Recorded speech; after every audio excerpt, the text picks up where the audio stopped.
అనుకోకుండా మన జీవితంలోకి ఒక వ్యక్తి ఎదురొస్తారు.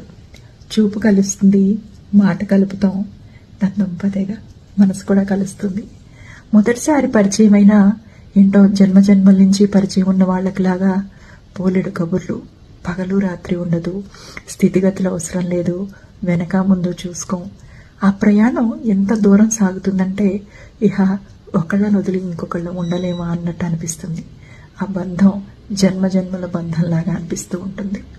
అయితే న్యూరో సైన్స్లో ఏం చెప్తారంటే మన బ్రెయిన్లో మిర్రర్ న్యూరాన్స్ అని ఉంటాయి. ఒక వ్యక్తితోటి మనకి 100% ఎమోషనల్ వేవ్ లెంగ్త్ కలిసిన వాళ్ళు మనకి అకస్మాత్తుగా ఎదురుపడితే ఆ మిర్రర్ న్యూరాన్స్ ఫైర్ అవుతాయంట. ఫైర్ అయినప్పుడు మన బ్రెయిన్ 3 హార్మోన్స్ రిలీజ్ చేస్తుంది: ఆక్సిటోసిన్, సెరోటోనిన్ అండ్ డోపమైన్.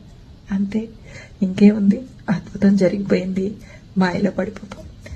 ఆ బంధంలో మనకి సేఫ్టీ ఉంటుంది అండ్ కాన్ఫిడెన్స్ ఉంటుంది. మనంతట మనకి ఒక కంఫర్ట్ జోన్ వచ్చేస్తుంది. దాంతో వాళ్ళని వదిలిపెట్టి ఉండలేమనిపిస్తుంది.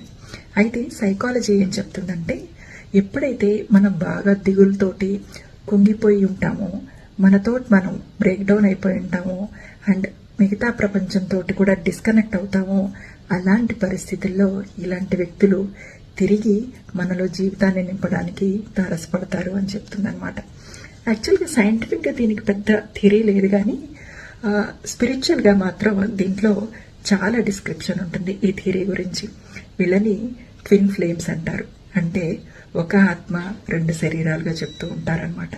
అయితే ఈ థియరీలో ఉండే ఒక నొప్పి ఏంటంటే వీళ్ళు అనుకోకుండా ఇలా వచ్చారు మన జీవితంలోకి, అంతే అనుకోకుండా నెమ్మదిగా మాయమైపోతారు. తిరిగి మనల్ని మనుషులుగా చేసి వాళ్ళు మాయమైపోతారు.